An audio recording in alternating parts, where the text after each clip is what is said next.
What's up? So I'm gonna make a big 3 here kit today out of 4 gauge, some really thick 4 gauge, pure copper, monster cable, and I'm gonna show you guys how we're doing this today.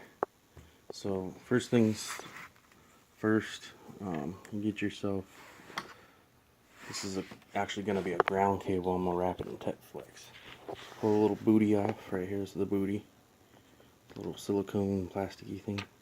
Pull it off, set that aside. Get your gold plated terminal right here.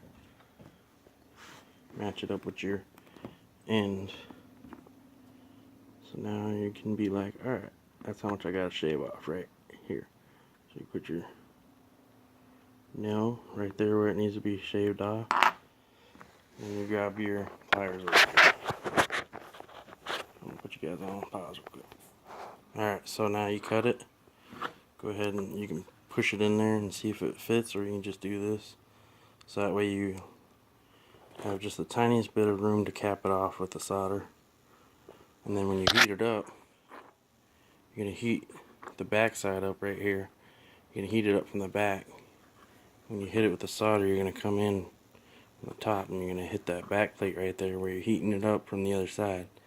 And that's going to melt the solder down into the copper. And once it gets hot enough, you'll see it suck itself in. And monster cable, kind of a pain, but it's got this thing in the middle. It's pretty much plastic, but they call it a magnetic flux. And it'll suck in there, and it can leave a little hole, so you don't want to get it too hot or nothing. But you also don't want to get it too cold. It's impossible to do it too cold with a propane torch as long as it looks right. And I'll show you what it looks like when it's done right in just a second. So come over here, and this is flux. I just dip the whole terminal in there, I don't care. And then I get just enough so it covers the whole bottom like that, and then I put a little bit on the wire as well. So that's probably way too much, but if you're starting out, you know, it's probably alright. Alright, so we got it in the vise here. You can turn your ring so you can hit it from the back side. Just like I did Yo Girl. Yeah, boy. And then come over here, right here, and then you just hit it against that back plate right there, and it'll melt right down. I doubt I can film it while doing that, but let's see if I set y'all up. Alright, let's get the ball rolling here. Got your touch up there, boy.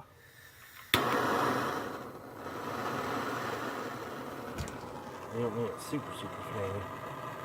Just enough to get the backside hot. Okay, so don't touch the solder until that starts to bubble, and you'll see it bubble.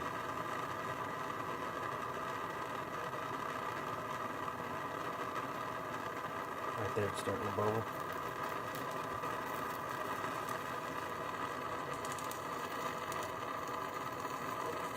Push it against the back wall and you can let off with the flame.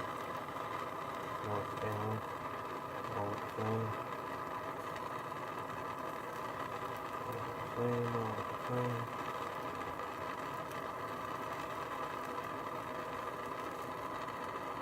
Get that bad boy in there.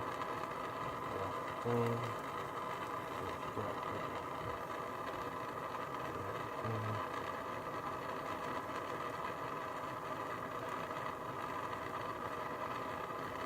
Off the flame.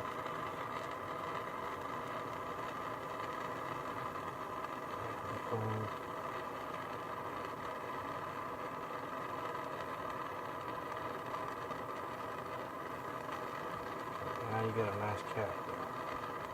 Let off with the flame.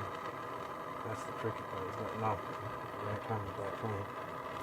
See how it sucked it back in there? You can always go back and make it look pretty.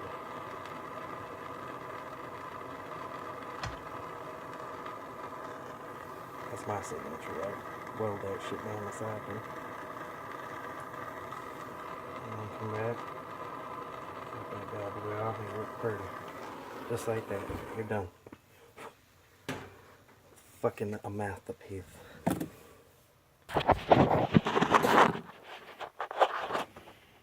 Went a little too fat on my weld there. See how that drip? You don't want that drip there. Everything else looks good though. It's hot. Let me see if I can focus. There we go. Oh yeah, that's a bad drip. We're gonna have to hit that with the flame real quick. It looks like bad drip. It's really not that bad. Yeah, I don't even think I'll touch it with the flame. It's not that bad at all. It looks way worse on camera. Put my finger back. Yeah. Not too bad. Heat shrink can go right over that.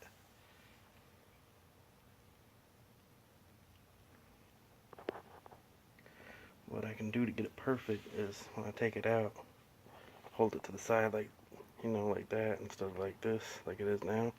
Hold it this way, hit it with the flame, and that should drip it down just a little bit into that crack. But I'm not gonna touch it. I think it looks good.